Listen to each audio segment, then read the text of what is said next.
Hello guys, my name is Max, here to share with you today's most interesting WoW content. This is episode number 1, and it is the 13th of December, 2013.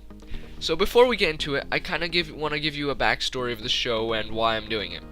Back in the day, I used to watch Total Biscuit's Azeroth Daily, and I really loved the idea of having this daily show where I would see the latest machinima videos, the latest achievements, the latest progress in raids, and all that kind of stuff. So I was thinking, why not make my own show, since I love making YouTube videos and I love playing WoW. Now there's another YouTuber called Bellulard Gaming, who I recommend you check out, who does an excellent job at covering the latest news and the latest blue posts, so I couldn't take that idea away from him. So instead, I tried to incorporate the things that Total Biscuit used to do and that Bellular isn't doing, such as achievements, video reviews, latest blue posts that are slightly different and have less to do about the recent news, and that kind of stuff. My goal is that my show and Bellular's kind of work hand in hand and are successful together, and hopefully I can achieve that. So let's get right into it. First off, we have the Blues News, a show in which I go over some of the most recent interesting blue posts. First off, we have a blue post about CC in Warlords of Draenor and how Blizzard intends on reducing CC. The blue then responds saying yes, they do plan on reducing CC, and they explain why they believe this should happen. I personally haven't played at a gladiator level, so I can't talk about how they feel, but having PvP'd over the last few expansions on the side, I can definitely say that at a decent level of play, a change in CC would be very welcome.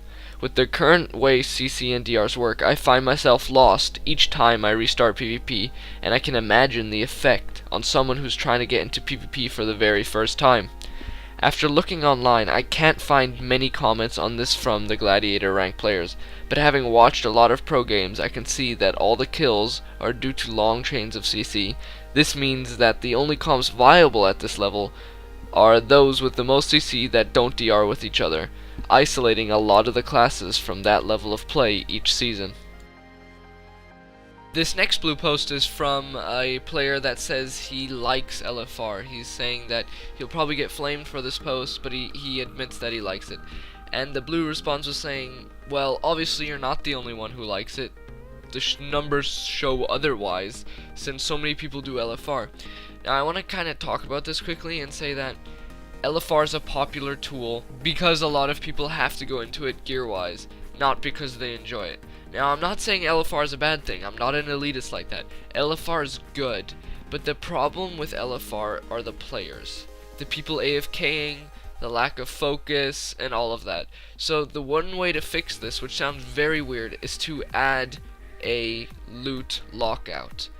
I know this sounds weird, it doesn't make sense, but a loot lockout would fix it, because the people AFKing are the heroic and normal mode raiders who don't want to do the LFR, go and queue up, get their legendary regs, and then leave again. And that's the problem. If you would have a group of only people who actually want to do LFR for whatever reason that is, gear or seeing the content, everyone would work together and you'd actually get a boss down. Instead, now we have half a team of normal or heroic raiders who do not want to participate, and therefore the experience is horrible.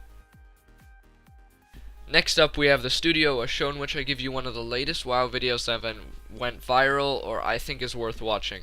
And this week we have Cobrak17 by the YouTube user Cobrak. He always plays a Destruction Warlock any season he's in. He's a very good YouTuber and I recommend you check him out.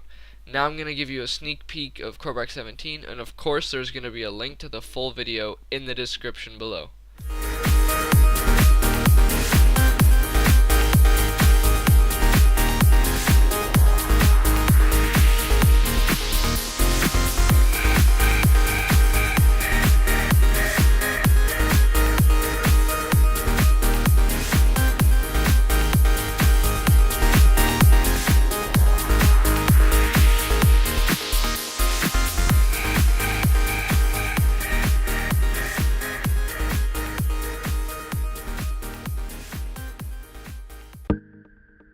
And to finish off the show, we have the Achiever, and in today's Achiever we're going to be looking at exploring Pandaria.